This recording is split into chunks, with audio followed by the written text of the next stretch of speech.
Hello पिलामाने केमिति अछंती आस आज आम आलोचना करिबा षष्ठ श्रेणी साहित्य बहिर वर्षा कवितार प्रश्न उत्तर जार कवि हेले जगन्नाथ दास।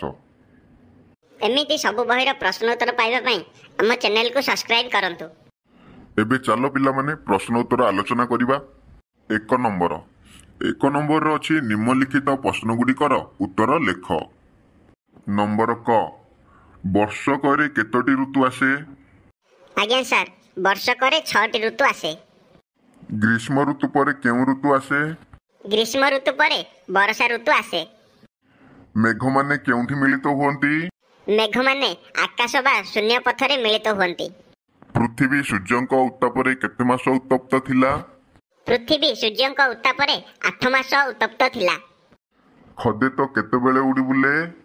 खद्य तो संध्या बेले उड़ी बुले। एबे 2 नंबर प्रश्न उत्तर आलोचना करिबा। 2 नंबर रे कोन देछि उत्तर लेख। 2 नंबर रो क मेघ माने किपरि भाबरे जल वर्षा कले? महाशून्य रे बिजुली और घड़घड़ी शब्द सह मिलन हेले परे परे भीषण शब्द करी मेघमाल जल वर्षा कले। प्रश्न नंबर ख गर्जंती आवरणी पानी एठारे किए गर्जिबा कथा कहिसंती? एठारे बेंग गर्जिबा कथा कहिसंती। नंबर ग एही कवितारे काहाकू राजा बोली कहा जाइछि? एही कवितारे पृथ्वी बा मही को राजा बोली कहा जाइछि। वर्षा ऋतु को सकल ऋतुंग सार बोली कवि काहेकि कहिसंती? वर्षा ऋतु रे पृथ्वी शस्य संपद रे परिपूर्ण हुए। प्राणी और उद्भिदर जल कष्ट और खाद्य अभाव दूर हुए।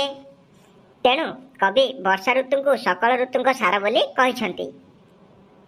प्रश्न नंबर उ मयूर काहाकू चाहि नृत्य करे? मयूर मेघ को चाहि नृत्य करे। एबे 3 नंबर क्वेश्चन आलोचना करिबा। 3 नंबर रे कोन देछि ना सरल भाषा रे बुझाई लेख। क नंबर आलोचना करिबा। महिमंडल दुख चाहि जल छाड़िले तोष होई। महिमंडल ... तोष होई। संक्षिप्त पद्यांशटी कवि जगन्नाथ दासଙ୍କ रचित वर्षा कवितारू आनीत। पृथ्वीर दुख देखि मेघ किपरि जलदान करे ताहा एठारे वर्णना करा जायछि। सूर्यर उत्तापरे पृथ्वी 8 मास धरी उत्तप्त होइथाए। ग्रीष्म ऋतु परे वर्षा ऋतु आसे। मेघमाल आकाश पथे मिलित होई घड़घड़ी बिजुली सह जलवर्षा करे। एही ऋतु जलदान करी पृथ्वी को शस्य श्यामला करिथाए। तेणु जीवजगत 6टी ऋतु मध्यरु वर्षा ऋतु को श्रेष्ठ बोली कहिथांती। ख नंबर क्वेश्चन अळप नदीए पुरिले लहरी मते उछुलिले। एहार उत्तर हला अळप नदीए ... उछुलिला। संचित पद्यांशटी कवि जगन्नाथ दासଙ୍କ रचित वर्षा कवितारू आनीत। एठारे कवि वर्षा कालर क्षुद्र क्षुद्र नदीर अवस्था संपर्क रे आलोचना करिसंती। वर्षा ऋतु आसिबा मात्रे चारिआडे अनावरत वर्षा होइथाए। वर्षा जल लाभ करी प्राणी जगत आनंदित होइथांती। जुळुजुळिया पोकमाने संध्यारे उड़ी बुलंती। मेघर गुरु गंभीर गर्जन शुणी बेंग माने जलाश्रयर चारि पाखरे थाई गर्जन करंती। छोट छोट नदी जलरे पूर्ण होई उठंती। से सबु नदीर हठात बन्या देखा जाइथाए। लहरी सहित छोट छोट नदी गुडी को उछुली उठी दुई कूल को छुई थांती। ग नंबर प्रश्न छतुजे छत्र प्राय होई राजार प्राय दिशे मही। यार उत्तर हला छतुजे ... दिशे मही। संचित पद्यांशटी कवि जगन्नाथ दासଙ୍କ रचित वर्षा कवितारू आनीत। एठारे कवि पृथ्वी को राजा सहित तुलना करिथिबा कथा वर्णना करा जायछि। वर्षा ऋतुर आगमन रे पृथ्वी शस्य श्यामला होई उठे। पृथ्वी पृष्ठरे विभिन्न शस्य राशि भरिपूर हो जाए। शस्य रे भरिपूर खेत को देखि मनीष चित्तरे आनंद संचार हुए। एही ऋतुरे चारिआडे छतुगुड़िक छत्ता पड़ी फुटी थाए। राजांक मस्तकरे पाट छत्ता शोभा पाइला परी पृथ्वी राजांकर मस्तकरे छतुगुड़िक पाट छत्ता परी शोभा पाई थाए।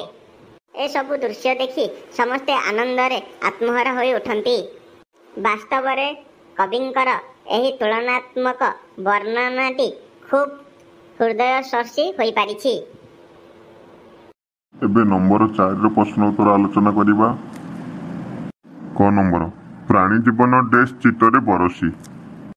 ଉତ୍ତର ପ୍ରାଣୀ ଜୀବନ ଜଳରାଶି କରୁଣା ଚିତ୍ତରେ ବରସି। ଖ ନମ୍ବର ଡେସ୍ ଶସ୍ୟ ରାଶି ଏଣେ ଡେସ୍ ମହି ଡେସ୍। ଏହାର ଉତ୍ତର ହେଲା ନାନା ପ୍ରକାର ଶସ୍ୟ ରାଶି ଏଣେ ପୂରିତ ମୋହି ଦିଶି। ଏବେ 5 ନମ୍ବର ଆଲୋଚନା କରିବା। ଏହି କବିତାରେ ସୂର୍ଯ୍ୟ ଓ ପୃଥିବୀ ଶବ୍ଦ ପାଇଁ ଅନ୍ୟ ଯେଉଁ ଶବ୍ଦ ଗୁଡ଼ିକ ବ୍ୟବହାର କରାଯାଇଛି ତାହାକୁ ଲେଖ। ସୂର୍ଯ୍ୟର ଅର୍ଥ ହେଲା ରବି, ପୃଥିବୀର ଅର୍ଥ ହେଲା ମହି। ଏବେ 6 ନମ୍ବର ପ୍ରଶ୍ନର ଉତ୍ତର ଆଲୋଚନା କରିବା। ବର୍ଷା ଶବ୍ଦର ଗଦ୍ୟ ରୂପ ବର୍ଷା, ସେହିପରି ନିମ୍ନଲିଖିତ ଶବ୍ଦ ଗୁଡ଼ିକର ଗଦ୍ୟ ରୂପ ଲେଖ। ଶବଦ ଶବ୍ଦ, ଗରଜି ଗର୍ଜି, ବରସି ବର୍ଷି, ଗ୍ରୀଷ୍ମ ଗ୍ରୀଷ୍ମ, ତପତ ତପ୍ତ, ଅଳପ। ଅଳ୍ପ। ଏବେ 7 ନମ୍ବର ପ୍ରଶ୍ନ ଉତ୍ତର ଆଲୋଚନା କରିବା। ତଳେ ଦିଆଯାଇଥିବା ଶବ୍ଦ ଗୁଡ଼ିକର ଅର୍ଥ ସୂଚାଉଥିବା ଶବ୍ଦକୁ ବନ୍ଧନୀ ମଧ୍ୟରୁ ବାଛି ଲେଖ। ମଞ୍ଚପୁର, ଉତ୍ତର ହବ ମର୍ତ୍ତ୍ୟପୁର। ଭୁଞ୍ଜନ୍ତି, ଉତ୍ତର ହବ ଭୋଜନ କରନ୍ତି। ମଣ୍ଡୁକ, ଉତ୍ତର ହବ ବେଙ୍ଗ। ନିଶାମୁଖ। ଉତ୍ତର ହେବ ସନ୍ଧ୍ୟାବେଳ। ଏବେ 8 ନମ୍ବର ପ୍ରଶ୍ନ ଆଲୋଚନା କରିବା। 8କୁ ଯେପରି ଅଷ୍ଟ କୁହାଯାଏ ସେହିପରି ନିମ୍ନଲିଖିତ ଶବ୍ଦ ଗୁଡ଼ିକୁ କ'ଣ କୁହାଯିବ ଲେଖ। 9 ନବ, 7 ସପ୍ତ, 6 ଷଷ୍ଠ, 11। ଏକାଦଶ। ଏବେ 9 ନମ୍ବର କ୍ୱେଶ୍ଚିନ୍ ଆଲୋଚନା କରିବା। ପ୍ରତ୍ୟେକ ଧାଡ଼ିରେ 3ଟି ଏକ ଜାତୀୟ ଶବ୍ଦ ସହିତ ଗୋଟିଏ ଭିନ୍ନ ଜାତୀୟ ଶବ୍ଦ ମିଶିଛି। ଭିନ୍ନ ଜାତୀୟ ଶବ୍ଦ ଗୁଡ଼ିକୁ ଚିହ୍ନଟ କରି ଲେଖ। ନମ୍ବର କ ବର୍ଷା, ବିଜୁଳି, ଗିରିଶିଖ, ପବନ। ଏହାର ଉତ୍ତର ହେଲା ଗିରିଶିଖ। ଖ ନମ୍ବର ପ୍ରଶ୍ନ ମଣ୍ଡୁକ, ମୟୂର, ଛତୁ, ଖଦେତ। ଏହାର ଉତ୍ତର ହେଲା ଛତୁ। ଏମିତି ସବୁ ବହିର ପ୍ରଶ୍ନ ଉତ୍ତର ପାଇବା ପାଇଁ ଆମ ଚ୍ୟାନେଲକୁ ସବସ୍କ୍ରାଇବ୍ କରନ୍ତୁ।